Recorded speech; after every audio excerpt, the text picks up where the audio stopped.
సహస్ర హత్య కేసు తల్లిదండ్రులకు ఒక హెచ్చరికలా మారింది. ఒక మైనర్ ఇంతటి ఘోరానికి ఒడిగట్టడం వెనుక ఉన్న కారణాలను లోతుగా విశ్లేషించాలి. ఎందుకంటే ఈ కేసులో నిందితుడు తన నేర ప్రణాళికలను ఒక డైరీలో రాసుకోవడం చూస్తే ఇది కేవలం క్షణికావేశంలో చేసిన నేరం కాదు అని అర్థమవుతోంది. ఇది అతనిలో ఉన్న తీవ్రమైన మానసిక రుగ్మతలకు సంకేతం. నిందితుడు ఓటీటీలో క్రైమ్ సిరీస్ చూసి ఈ నేరానికి ప్రణాళిక వేసుకున్నాడు. అంటే పిల్లలు ఓటీటీలో ఎంత ప్రమాదకరమైన కాంటెంట్ చూస్తున్నారో ఈ ఘటనతో మరోసారి వెలుగులోకి వచ్చింది.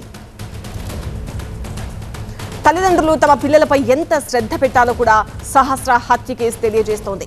పోలీసుల విచారణలో వెల్లడైన విషయాలు కూడా దిగ్భ్రాంతికరంగా ఉన్నాయి. నిందితుడు స్కూల్కి కూడా సరిగా వెళ్లేవాడు కాదని పోలీసుల విచారణలో తేలింది. నిజానికి చాలా మంది తల్లిదండ్రులు పిల్లలు స్కూల్కి వెళ్తున్నారని భావిస్తారు. కానీ వారు నిజంగా ఎక్కడికి వెళ్తున్నారు, ఎవరితో ఉంటున్నారు, ఏం చేస్తున్నారు అనే విషయాలు కూడా గమనించాలి అంటున్నారు పోలీసులు. స్కూల్కి ఎక్కువగా వెళ్ళట్లేదు, అప్పుడప్పుడు వెళ్తున్నాడు. పేరెంట్స్ వాళ్ళ మదర్ కూడా ఫస్ట్ డేనే అడిగింది, ఇంటి చుట్టూ పోలీసులు ఉన్నారు, అమ్మాయి మర్డర్ అయింది, నువ్వేమైనా చేసావా ఏంటి అని కూడా అబ్బాయిని అడగడం జరిగింది మదర్. మా విచారణలో చెప్పిన విషయం ఇది, మాతో కూడా చెప్పింది విషయం. సెకండ్ డే కూడా అడిగింది, లేదమ్మా నేను ఎందుకు చేస్తానని చెప్పేసి అతను అన్నాడు. డౌట్ వచ్చిందనే మాకు కూడా అనిపించింది, వాళ్ళకు కూడా డౌట్ ఉందని మాకు అనిపించింది. బట్ వాళ్ళు బయటపడలేదు. నిజానికి ఇలాంటి ఆలోచనలు రాత్రికి రాత్రే రావు. పిల్లల ప్రవర్తనపై నిఘా పెట్టకపోతే మెల్లగా ఒక విధమైన మానసిక వికృత్వానికి దారితీస్తాయని నిపుణులు చెప్తున్నారు. అంతేకాదు పిల్లలు ఏడుస్తున్నారనో, భోజనం చేయడం లేదనో అడిగింది కొని చేస్తుంటారు చాలా మంది. కొన్నిసార్లు పిల్లల చేతిలో స్మార్ట్ ఫోన్ పెట్టేసి వదిలేస్తారు. కానీ ఆ ఫోన్లో వారు చూసే కాంటెంట్ మెదళ్లను భయంకరంగా ప్రభావితం చేయొచ్చని నిపుణులు హెచ్చరిస్తున్నారు. పిల్లలు ఏది మంచి ఏది చెడు అని తెలుసుకునే లోపు ఇంటర్నెట్లో కనిపించే హింసాత్మక కాంటెంట్ వారి ఆలోచనలను కలుషితం చేస్తుంది. ఫోన్, ల్యాప్టాప్, బైక్, కార్లు కావాలంటూ మొండిగా ఉన్న పిల్లలకు ముందే అర్థమయ్యేలా చెప్పి కంట్రోల్ చేయకపోతే భవిష్యత్తులో తీవ్రమైన పరిణామాలకు దారితీసే ప్రమాదం ఉందని హెచ్చరిస్తున్నారు.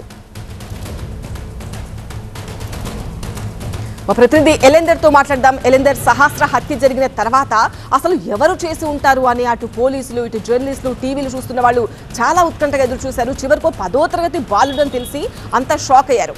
దాని తర్వాత అతడు రాసుకున్న నోట్స్, అతడి మైండ్ సెట్ ఎలా ఉంది, ఇదంతా కూడా చూసి చాలా మంది ఆశ్చర్యపోయారు. మానసిక నిపుణులు ఏం చెప్తున్నారు? రైట్, ఏదైతే సహస్ర కేసుకు సంబంధించి పేరెంట్స్ లోకమంతా కూడా ఒక్కసారి ఆలోచించాల్సిన విషయంగా మనం పరిగణించాలి.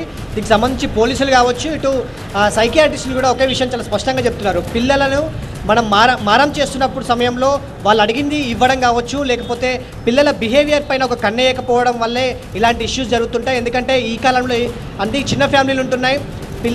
పిల్లలు స్కూల్కి వెళ్తున్నారని పేరెంట్స్ జాబ్లోకి వెళ్ళిపోవడం కావచ్చు, పిల్లలు ఎప్పుడు వస్తున్నారు, ఏం చేస్తున్నారు, ఎవరితో తిరుగుతున్నారు, వాళ్ళు చూస్తున్నటువంటి వాళ్ళ చేతిలో ఫోన్ ఉంటే ఏం చూస్తున్నారు, టీవీలో ఏం చూస్తున్నారు, ఇప్పుడు అంతా కూడా ఓటీటీ, సోషల్ మీడియా బాగా ఇన్ఫ్లుయెన్స్ చేస్తున్నటువంటి కాలం కాబట్టి వీటిపైన ఫోకస్ చేయాల్సినటువంటి అవసరం ఎంతైనా ఉంది. వాళ్ళు ఎప్పుడు వెళ్ళారు, ఎక్కడికి వెళ్ళారు, ఎవరితో ఉంటున్నారు, వాళ్ళ బిహేవియర్లో ఎలాంటి మార్పులు కనిపిస్తున్నాయి, ఇలాంటి అంశాలను పరిగణలోకి తీసుకొని ఎప్పటికప్పుడు వాళ్ళకి కౌన్సిలింగ్ కావచ్చు, లేకపోతే వాళ్ళకి సూచనలు చేయడం కావచ్చు, వాళ్ళ బిహేవియర్లో మార్పు కారణాలను గుర్తించి వారితో మాట్లాడడం కావచ్చు, వాళ్ళతో సన్నిహితంగా మెలగడం వంటివి చేస్తే ఇలాంటి మైండ్ సెట్ అనేది రాకపోవచ్చు అనేది ఇటు సైకియాట్రిస్టులు చెప్తున్నటువంటి మాట. ఈ అబ్బాయి గురించి మనం మాట్లాడుకుంటే రెగ్యులర్గా స్కూల్కి వెళ్ళకపోవడంతో పాటుగా ఓటీటీ క్రైమ్స్ సంబంధించినటువంటి ఓటీటీ క్రైమ్ సిరీస్ చూస్తున్నారు అని చెప్పేసి కూడా ఇటు పోలీసులు కావచ్చు, ఇంట్లో పేరెంట్స్ చెప్తున్నటువంటి మాట. సో అలాంటి సమయంలోనే అతన్ని మందలించి ఉంటే ఈ ఇష్యూ ఇంతవరకు వచ్చేది కాదు, ఆ అమ్మాయి బతుకుండేది, ఈ అబ్బాయి మానసిక పరిస్థితి కూడా బాగుండేది. సో ఏదైనా ప్రాబ్లం ఉంటే సైకియాట్రిస్ట్ దగ్గర తీసుకెళ్తే ఏదైనా సలహాలు, సూచనల మేరకు ట్రీట్మెంట్ జరిగి ఆ అబ్బాయి బిహేవియర్లో మార్పు వచ్చి ఉండేది. సో రెండు ఫ్యామిలీలు చాలా హ్యాపీగా ఉండేవి, ఇంతవరకు వచ్చేవి కావు అనేది సైకియాట్రిస్ట్ చెప్తున్నటువంటి మాట. సో ఒకవైపు పోలీసులు కావచ్చు, మానసిక నిపుణులు చెప్తున్నటువంటి మాట ఏంటంటే పిల్లలని మనం ఎక్కువగా మారం చేయకూడదు, ఏది అడిగితే వెంటనే ఇవ్వకూడదు, దాంతోపాటుగా వాళ్ళ బిహేవియర్ పైన ఎప్పటికప్పుడు కన్నేస్తుండాలి.